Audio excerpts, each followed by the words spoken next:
just a year and a half, but I never seen such kind of snow like this. It has been terrible.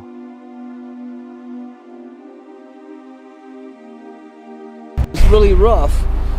I mean, we live in a tent. It's snowing, as you can see. It's very cold out here, especially today. It's like in the zeros. It's for the snowsuit. So whatever I'm in here. Okay. Don't make no excuse. Keep them. Don't make no excuse. I'm working down to them.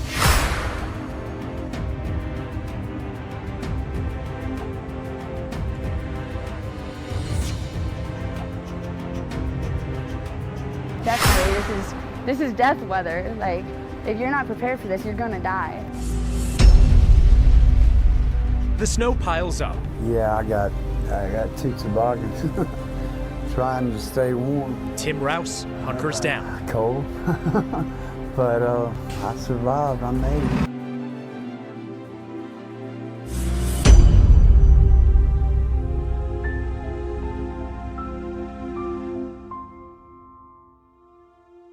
Winter in Detroit doesn't arrive quietly. It settles in and refuses to leave. Snow drifts through abandoned streets. Wind moves through rusted factories. And the cold sinks deep into the city's bones. For many, winter means warmth behind closed doors. But for more than 6,700 people in Detroit, winter means something else entirely. It means searching for shelter before nightfall. It means counting layers instead of hours. It means hoping the cold doesn't win. As snowstorms roll in, industrial ruins become fragile refuge. Sidewalks turn into bedrooms. Cars become temporary homes. And every freezing night carries quiet risk. Before we go any further, if stories like this matter to you, please like the video and subscribe. Your support helps the YouTube algorithm push this story to more people who need to see it, because this isn't a distant crisis. It's happening now, in America, in Detroit.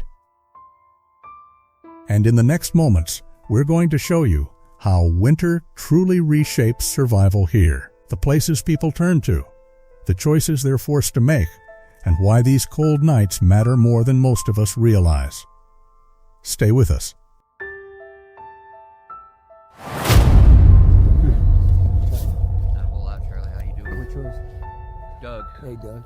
So you say you were living in a house with your fiance? Yeah, there was a house right there on the corner. Abandoned? Abandoned. What happened to your fiance? She went to Clearview, got out of here, so that's good. She wound up getting pregnant after 6 years of us being together. Our first baby, born on Christmas Day. How does a homeless go?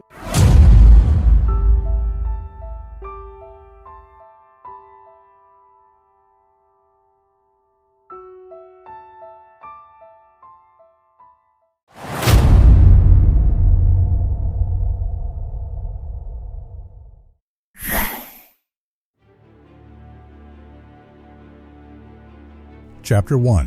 When Winter Takes Hold. How Detroit's cold slowly turns everyday life into survival. Winter in Detroit doesn't arrive suddenly. It settles in quietly. The first snowfall feels calm. Streets turn white. Factories stand still. The city looks peaceful. But as the days pass, the temperature drops. The wind grows sharper. And winter begins to show its weight. For many people, this season means warm homes, hot meals, and doors that close against the cold. But for thousands of others across Detroit, winter means uncertainty. Daylight fades earlier, nights stretch longer, and every decision starts to revolve around one question. How do I stay warm tonight? Sidewalks harden with ice. Snow piles up along bus stops, under bridges, beside abandoned buildings. Places where people still sit, still wait, still try to rest. In winter, homelessness becomes impossible to overlook, because the cold removes comfort, removes privacy, and leaves no room for mistakes. Finding a place to sleep grows harder as shelters fill quickly. Transportation slows during storms. Outreach teams face limits. And even a short walk can become dangerous when temperatures fall below freezing. Detroit's industrial past stands quietly in the background. Empty factories, silent warehouses, once symbols of strength, now covered in snow and rust. For some, these structures offer brief protection from the wind. Not safe, not warm, but better than the open street. Winter forces people to adapt fast. Cardboard becomes insulation. Layers replace blankets. And survival turns into a series of small, urgent choices made under pressure. This chapter isn't just about cold weather. It's about how winter transforms daily life, how familiar streets change, and how the season exposes realities many never see. But winter in Detroit doesn't pause. As the snow grows heavier and shelter options disappear, the struggle moves deeper into the city's forgotten spaces. And that's where the next chapter begins.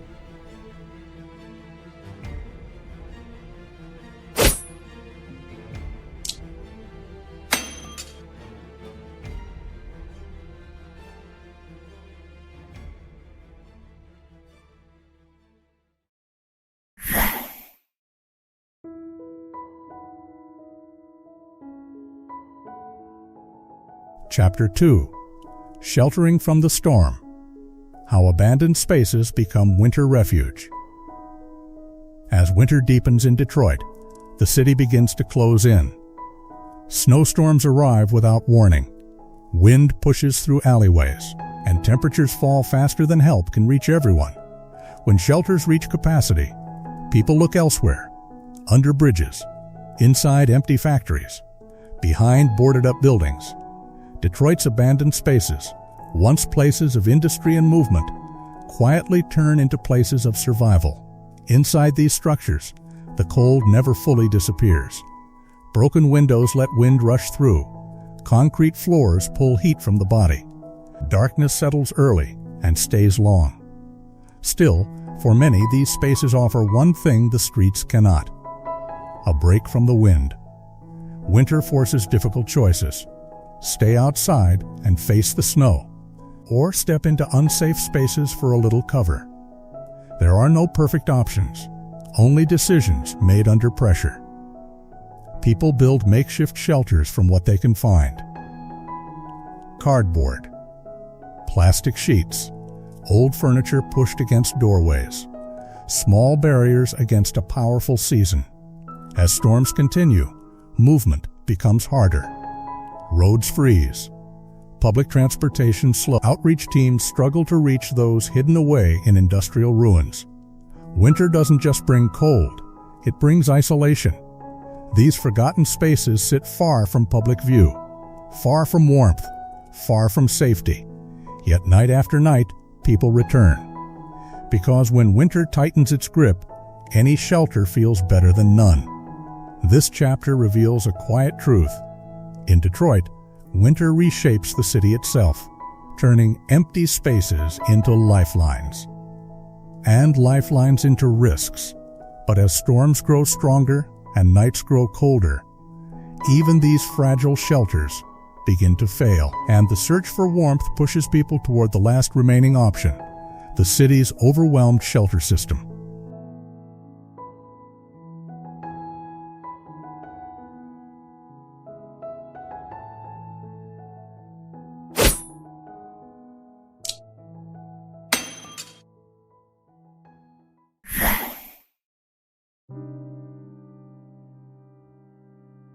Chapter 3.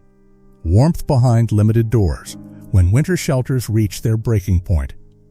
As winter tightens its grip on Detroit, the doors meant to offer warmth begin to fill. Shelters open early on freezing days. Lines form before sunset. People wait quietly, watching the sky darken and the temperature fall. Inside, space is limited. Beds fill fast, and every cold night brings more people. Then there are places to sleep. For many, getting a shelter bed depends on timing.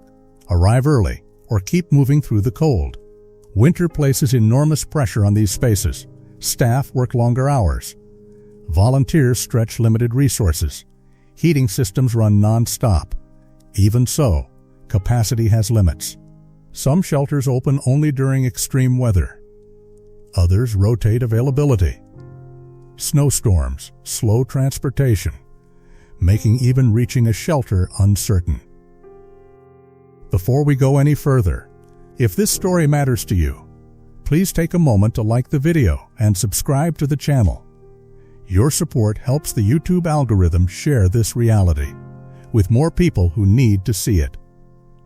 For those turned away, the night doesn't pause, the cold doesn't soften, and the city grows quieter. Shelters are more than buildings. They are moments of relief, a chance to warm hands, to rest, to feel safe if only briefly.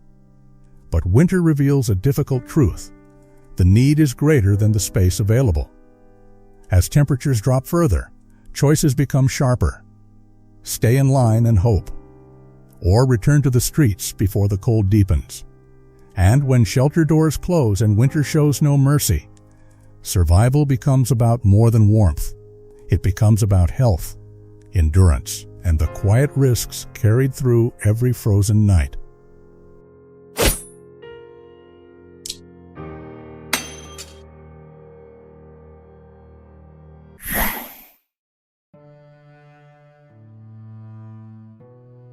Chapter 4. Cold that Lingers.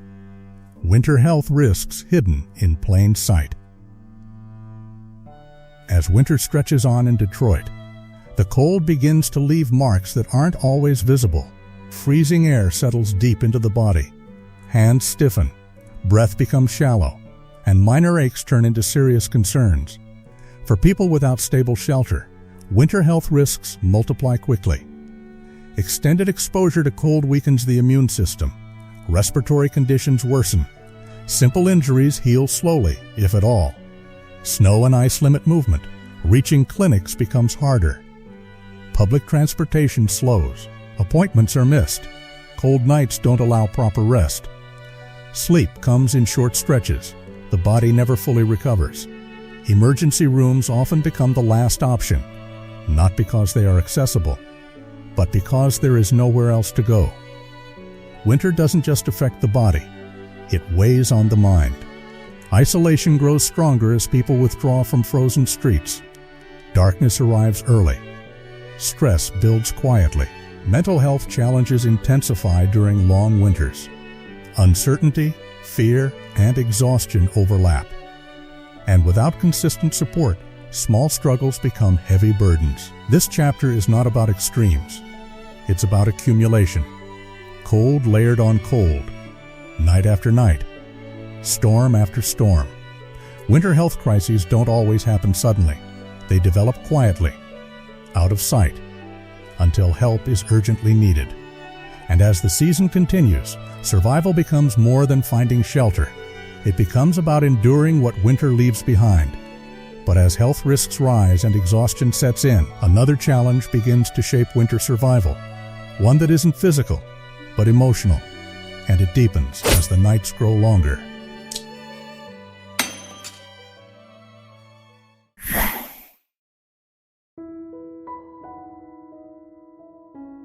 Chapter 5. The numbers behind the cold, housing gaps, rising rents, and winter reality. As winter continues in Detroit, the crisis becomes clearer when we look beyond the streets and into the numbers. Thousands of people across the city are experiencing homelessness during winter months. Some sleep in shelters, some in cars. Others move between temporary places, never staying long enough to feel stable. At the same time, affordable housing remains limited. Many apartments require steady income, security deposits, and first month's rent up front. For people living paycheck to paycheck, or without consistent work, these costs become impossible barriers. Room rentals are scarce, wait lists are long, and winter makes everything harder. Heating costs rise, utility bills increase, landlords raise rents to cover expenses. But wages don't rise with the cold. For some, one unexpected expense: a medical bill, A missed paycheck or a winter emergency is enough to push them out of housing. This is how winter homelessness often begins. Not suddenly, but gradually. People double up with friends, sleep on couches, stay as long as they can, until there is no space left. Winter exposes these gaps clearly because when temperatures drop, there is no room for instability. Homelessness isn't always about the absence of work. It's often about the absence of affordable options. And during winter, those gaps widen. What we see on frozen streets is only the final stage of a much longer struggle. But numbers don't tell the whole story. As winter stretches on, it's the emotional weight, the isolation, the exhaustion that begins to define survival in the cold. And that's where the next chapter takes us.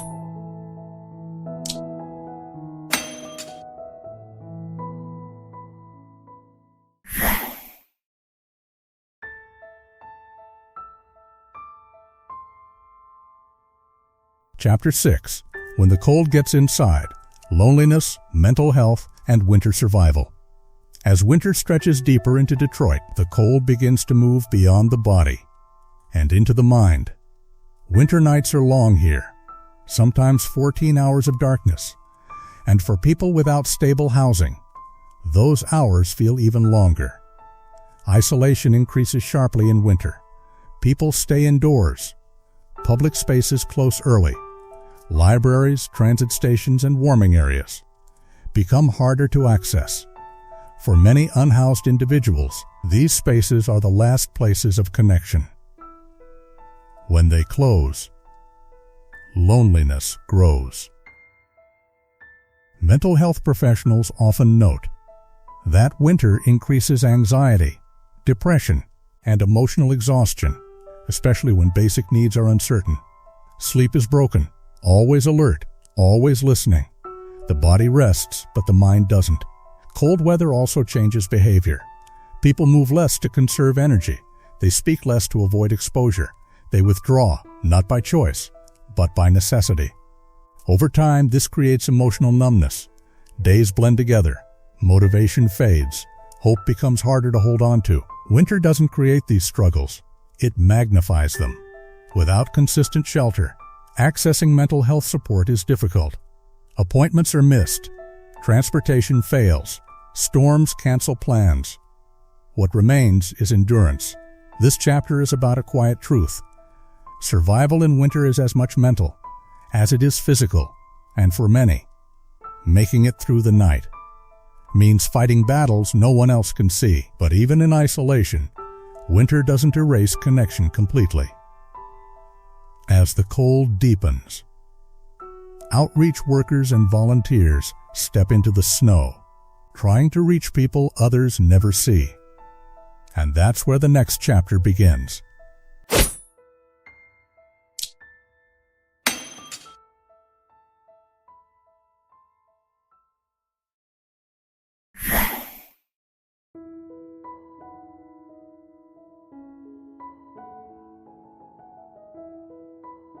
Chapter 7. Walking into the Cold. Outreach teams, volunteers, and winter lifelines. As winter deepens in Detroit, help doesn't always come from buildings. Sometimes it comes from people willing to step into the snow.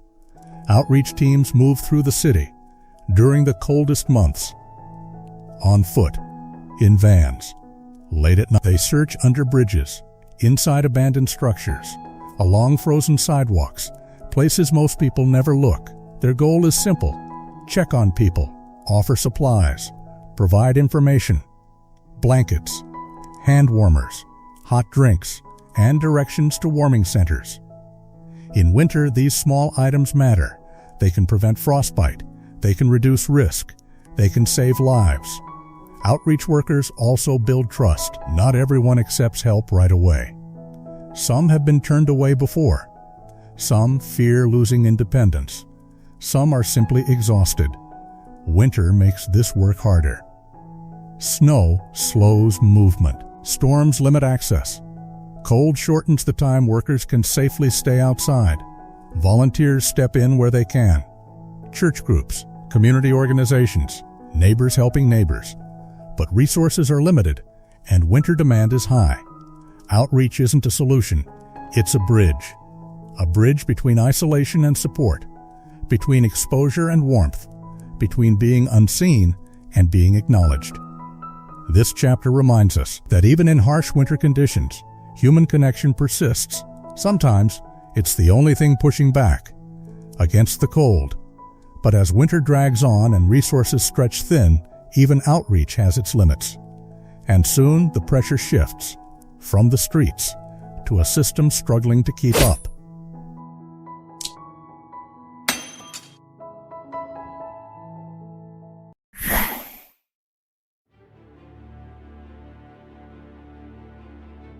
Chapter 8.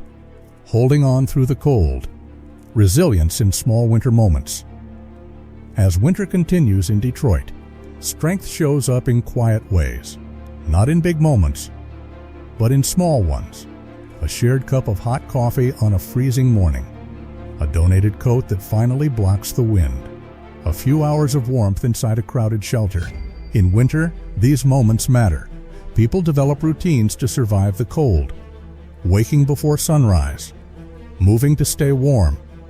Finding places where the wind is weaker. Resilience isn't loud, it's patient, it's repetitive. Many people form small communities, looking out for one another, sharing information about warming centers, warning each other about incoming storms. Winter pushes people together, not out of comfort, but out of necessity. Hope during winter is practical. It's about making it through today, not about distant plans. Every morning survived is a quiet victory. This chapter reminds us that homelessness doesn't erase strength. Winter doesn't erase dignity. Even in the coldest conditions, people adapt. People persist. These moments don't fix the crisis, but they explain something important. Why people keep going. And as winter slowly begins to loosen its grip, a larger question starts to form, because resilience alone isn't enough. As the snow begins to melt, attention turns toward long-term answers and whether the system is ready when the next winter arrives.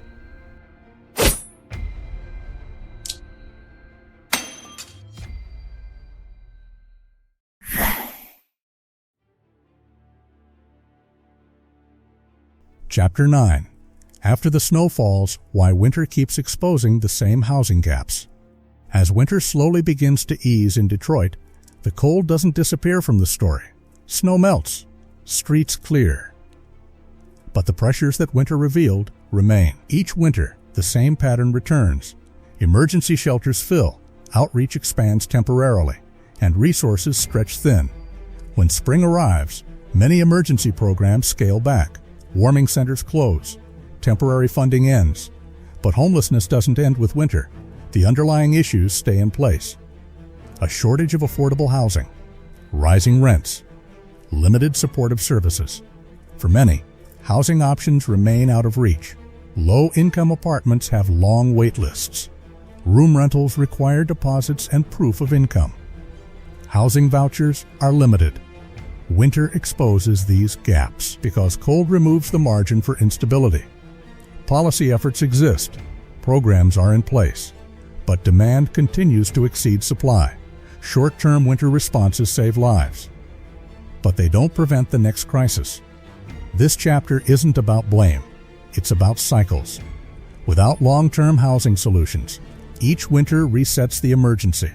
Detroit's winters remind us that homelessness is not seasonal, only our attention is. As temperatures rise, the question becomes unavoidable. What changes before the next winter arrives? Because understanding the problem isn't the final step. As this journey comes to a close, we turn toward what awareness can lead to: compassion, responsibility, and what happens next.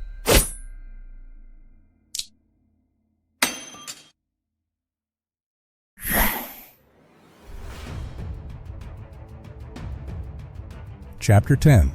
When winter ends, awareness, compassion, and what we choose to see. As winter finally begins to loosen its grip on Detroit, the snow starts to melt. streets reopen, people return to routine, and life appears to move forward. But for thousands of people, the struggle doesn't end with the cold. Winter may fade, but its impact remains. The nights survived, the risks taken, the exhaustion carried forward. This documentary wasn't about shock. It wasn't about numbers alone. It was about understanding. What winter reveals when shelter is uncertain. Homelessness in America often stays invisible until winter forces it into view. And awareness is where change begins, not just through policy, not just through funding, but through recognizing humanity. In places we're used to passing by, compassion doesn't require grand gestures. It begins with attention, with listening, with caring enough to see. As viewers, we have choices: to look away when the season changes, or to remember what winter showed us, because the next winter will come. And when it does, the question won't be about the weather. It will be about what we're willing to do differently. Winter will return to Detroit. The cold will test the city again. And when it does, will we still be paying attention? Thank you for watching. If this story moved you or made you think, please take a moment to like the video, subscribe to the channel, and share it with others.